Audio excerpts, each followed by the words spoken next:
Most of our audiences are agents, sports agents, licensed FIFA agents. What solution can they get from iSportsAnalysis? Okay, so this is very interesting. We're actually talking to a lot of agents in the US at the moment, because if you take players through these soccer skills challenges and you take them through those over time, you have a really good picture of how that player develops over time. And so from an agent's perspective, when that player gets to a certain age, whether that's 16, 17, 18 or early 20s, you've got this passport of their development which speaks volumes about that player. What would you say, as an entrepreneur in sports? Being an entrepreneur is a different breed of person. Okay, so I mentioned earlier on, to some degree I'm unemployable, and I think that's part of being an entrepreneur. I think being an entrepreneur takes a lot of focus, it takes a lot of discipline, and it takes... Hi guys, welcome back to the Ball Business podcast. Today I have a very, very important person, well experienced in the street of London, across Europe, into Asia itself. I have Anadi Taylor, right? Thank you very much. So, yes. Guys, how you doing? I'm doing well, thank you, and I really appreciate the invite to come along and talk with you. It's much appreciated. Thank you so much, and massive shout out to people in our community. Actually, I didn't tell you why we're having this small chat.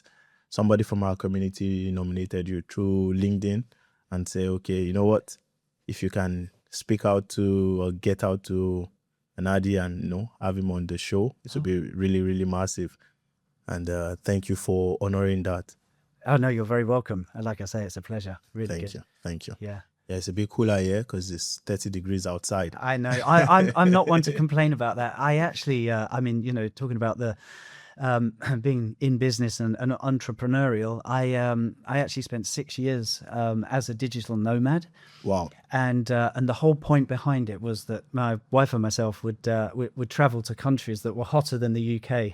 And so I love it. When it's 35 degrees outside, that's fine by me. So of all of this country, before we get right into this episode properly, which of the country is your favorite? That's a tough question, man. That's a tough question because I love the Greek islands. Oh. I loved Costa Rica.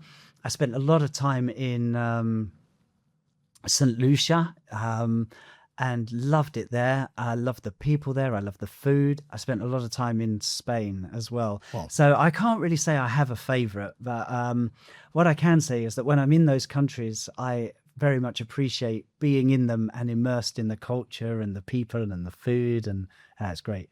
Thank you. Wow, that's a hell of an experience. Yeah, it is. It's great. Yeah. For people who don't know you or meeting you for the first time, check your socials. You have over 12,000 followers on LinkedIn, which is really impressive. Who is Anadi? I am somebody that bought a computer when I was very young and found I had a talent with it. And I'm also somebody that's probably quite unemployable, if I'm totally true. And so basically, I did work in the corporate world, programming computers for about 7 years, but I actually love being an entrepreneur. I love finding problems and I love resolving those problems and seeing those problems from different perspectives.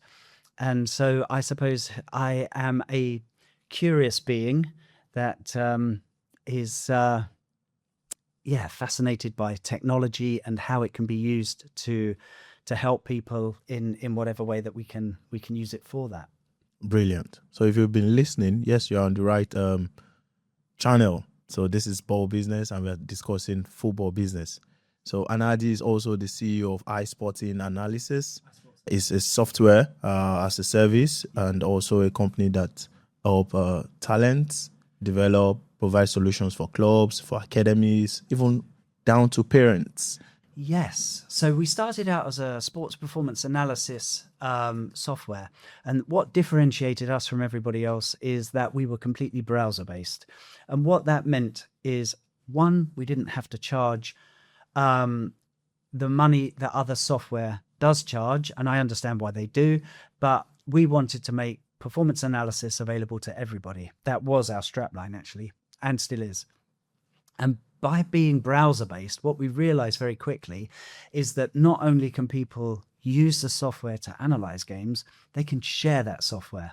And that was very important at the beginning, and still is now, but more at the beginning with regard to working with private schools and analyzing their rugby games initially, and for the teachers and coaches to be able to share that with players, and for them to be able to go away and analyze those metrics and see themselves in those metrics. So, you know, if a player clicks on a ruck or a whatever, they can actually see themselves in that particular moment in the game. And that really helped with regard to self-reflection processes. So that's where we started out. We did start out with rugby, very, very quickly moved into other sports, and we are actually probably predominantly now football. Not to say that we don't do other sports, we do. And that has led on to, okay, if we use this analysis to analyze teams, why can't we use this analysis to analyze individual players? And then from that, look at ways that player can improve aspects of their skill sets, their game, their performance.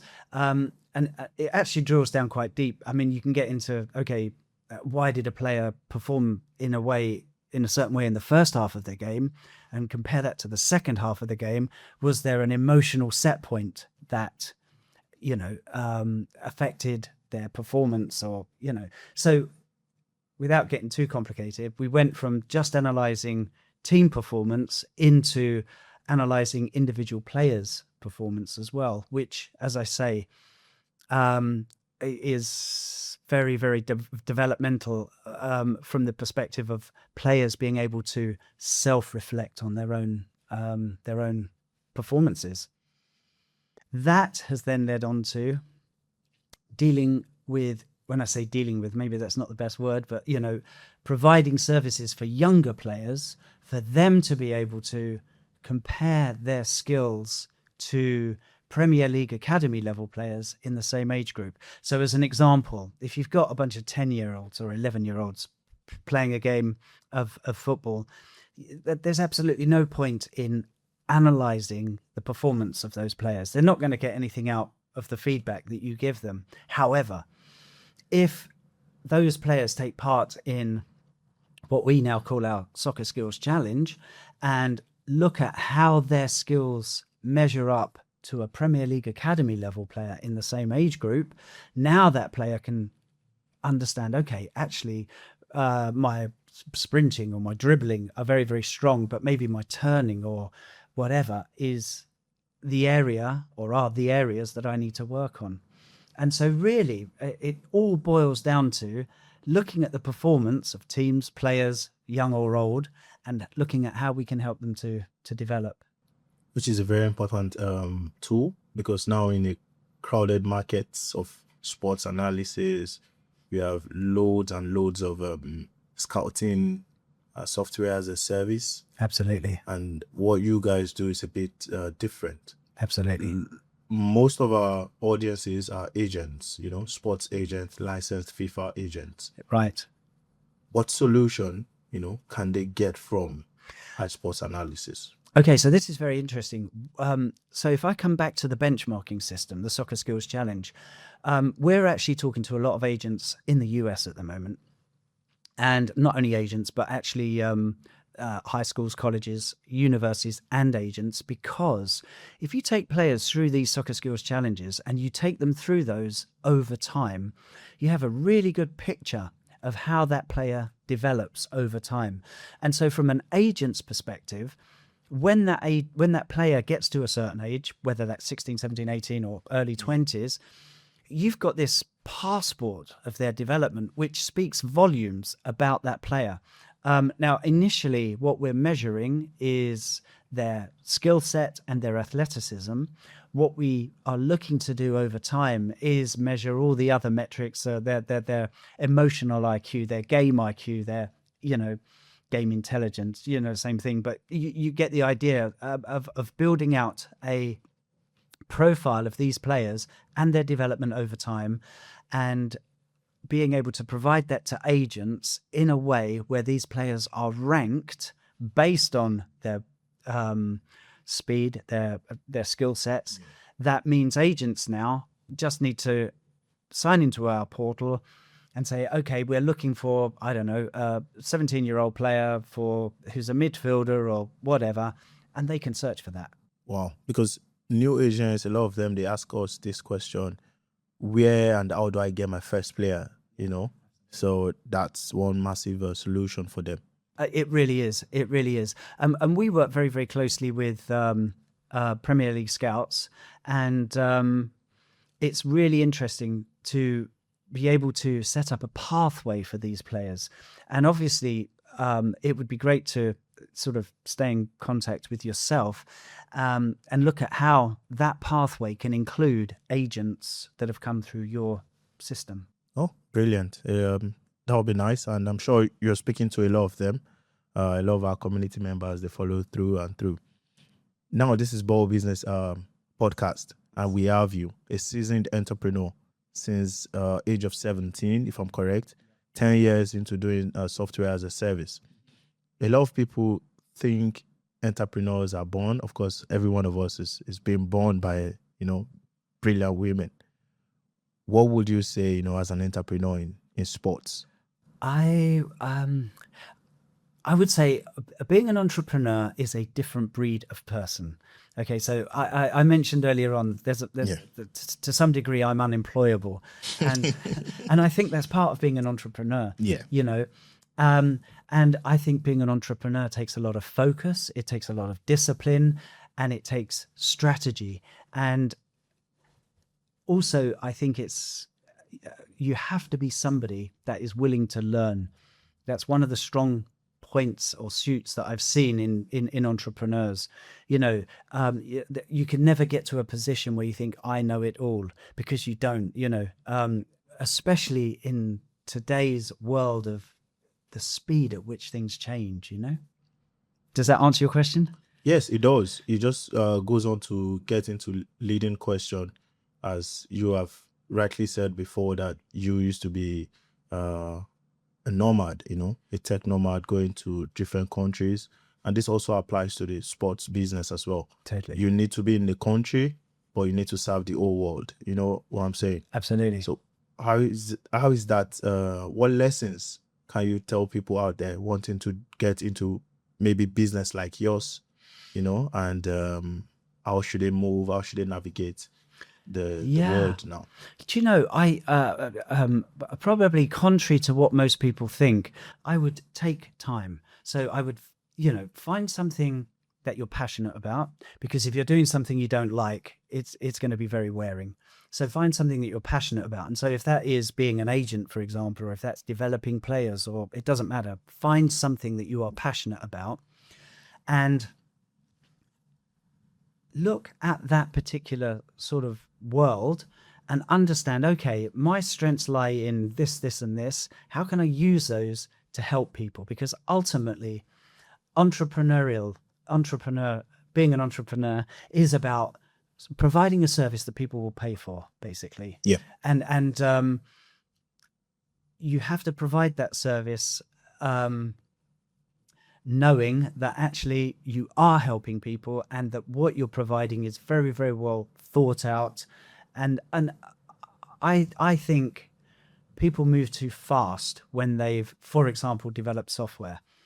And I'll give you an example of that. So with our Soccer Skills Challenge software, what we've done is we've been through a process of testing the market before we even developed.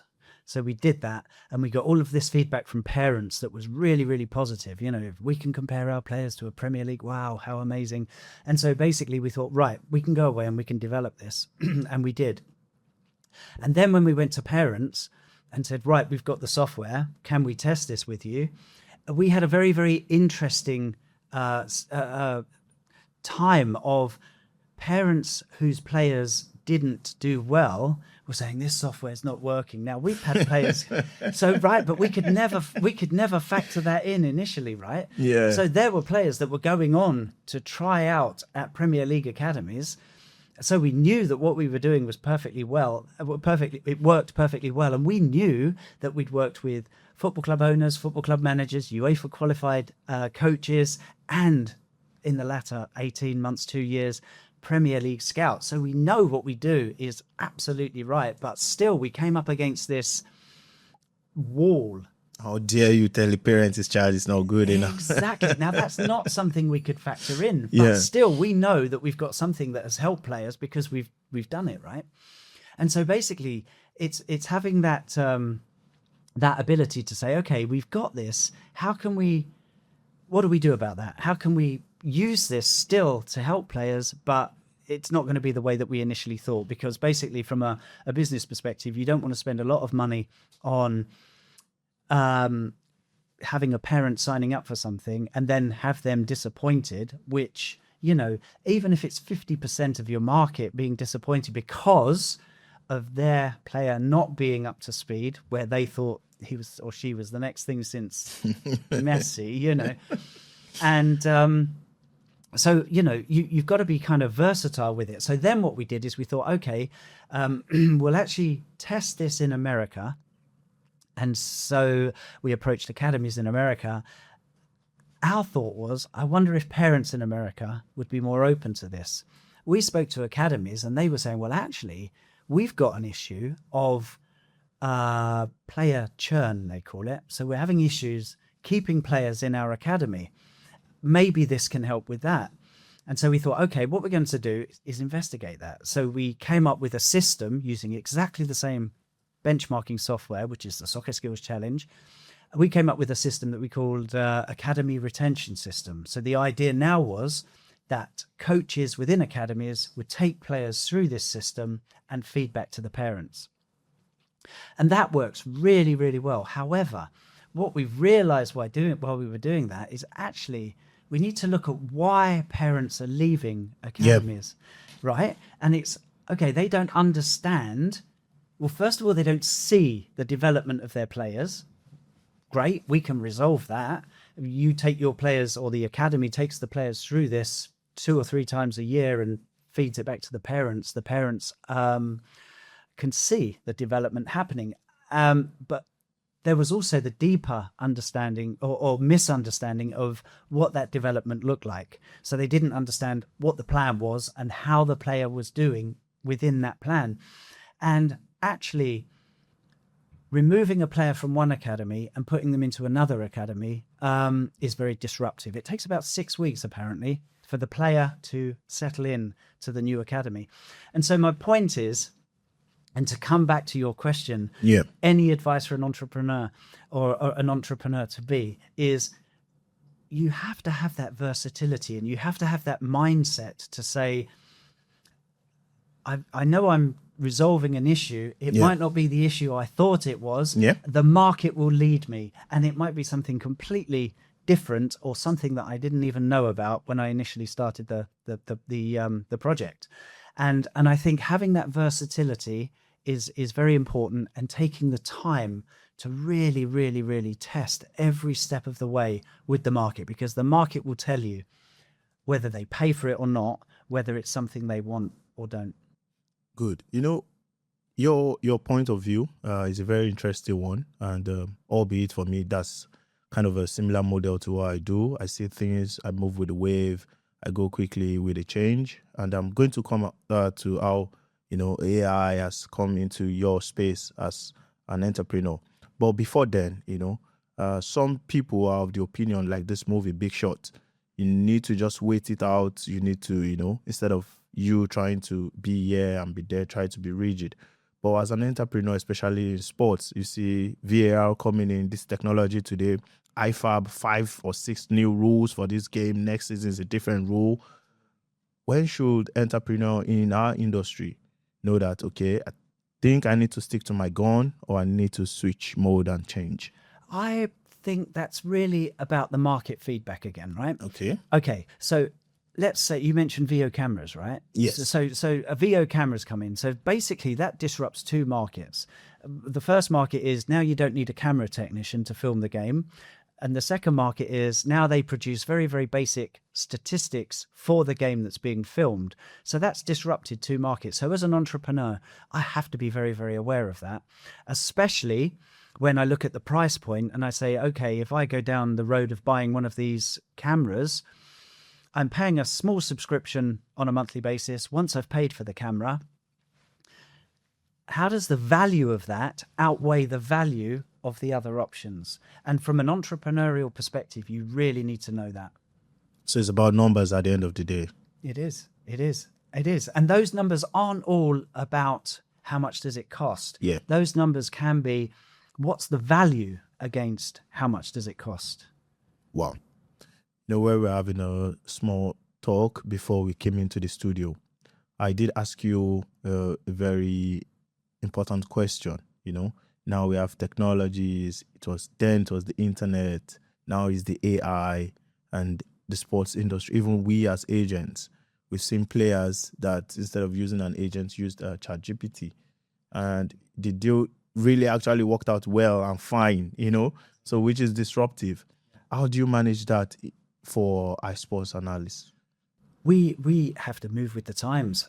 So with AI, the fascinating thing to me with regard to AI is, first of all, it's a technology that's really, really come into the marketplace very, very quickly. I mean, right across the board, right? Yeah. And also, it's come into the marketplace, but it's been adopted by the marketplace. And now you've got cameras, you've got people advertising, games can be analyzed using AI. You've got people advertising players and their skills and their performances can be analyzed using AI. Yeah. So it comes back to the sort of what value do you add? For us, we've had to we've had to be really, really quick on our feet with regard to how we position ourselves as an analysis business, basically, because clients will question, well, look, these guys are charging 3 times less than you are, and they're saying they can do it quicker. But then we're saying, okay, that's fine, but look at what they're giving you, and does it actually help you with the performance of your player or your team? And so you have to be very, very aware of what is going on in the marketplace, and be aware of the disruptions it's causing. And I liked your expression. You said earlier on, you sort of follow the wave, and to some degree you have to do that, right? Because that's not a wave that's going to go away. It's just getting bigger and bigger. And if you ignore it, then you're just going to get swallowed up, right?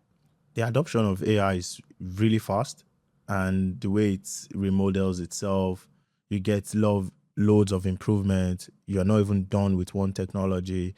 There's and another advanced version of what you have not even finished learning, which is very, very beautiful. Yeah. Absolutely. Well, just with the AI thing, what we've started doing, we've been doing this for a little while, and it's a continual sort of development and growth thing for us, is rather than using AI to analyze games, using AI to validate the analysis that's been done by our analysts. So we still use human beings.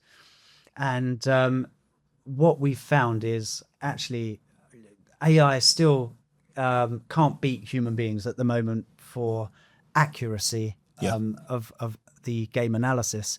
And so basically what we've done is we've said, okay, well, we don't want to replace that, because at the moment we're top of our game with that. But what we will do is use AI to validate what these guys have been doing, which speeds up their quality control process. From experience, having to talk to a lot of sports business people, from mentorship, what I found out will lean towards what you just said now. You need to incorporate the AI aspect of your business, but what sells the most is because they understand that behind iSportsAnalysis, there's you and your team having to, sense the whatever AI is saying and whatever data is come up with. Absolutely. I think that makes your business or your tool a go-to tool or a special one in which myself would use as an agent. Yeah. Yeah, absolutely. So that's it. So if we sort of break that down a little bit, we've got analysts analyzing games and analyzing players. Then we use AI to validate what they've done. Yeah. And that speeds up as I say, the quality control process. But what it means is that when we go out to the marketplace, the stats that we generate are far more in-depth and very, very accurate, really, really accurate. And I come back to the sort of value cost comparison that people make. That for us is one of those areas where we add value that people are happy to pay for. Brilliant. Because of time now, I think we have like 5 more minutes. Brilliant. And this time around, it will be questions having to pull back to the community, people who has nominated you to come on the podcast. Yes. And then before you go as well, we would like you to nominate someone, of your friends to want to come and have this seat as well. It's going to be a question of thoughts, of mastership, mentorship from your experience. Right. As somebody starting out the business today in the industry, especially in London, in a very competitive sphere, what advice would you give to such person? Take your time, know your business, know what it is that you're trying to do, and take your time. And don't be derailed. Don't be derailed. I mean, sometimes, it takes a bit of bloody mindedness to just crack on. It really does. Yeah. For someone who has bootstrapped yourself and how difficult it is now, a lot of business people have families, challenges here and there. Some of them still have to do their 9 to 5, to fund the company. I think that's a very solid and sound advice. I would like to say thank you very much for having me. It's been an absolute pleasure talking with you. And if anybody wants to get in touch, please do feel free. iSportsAnalysis.com. And I'm very, very happy to talk to people and help in any way I can. Thank you so much, Elaine. Thank you. No, thank you. God bless you. Yes, no, well, thank you, man. Yeah.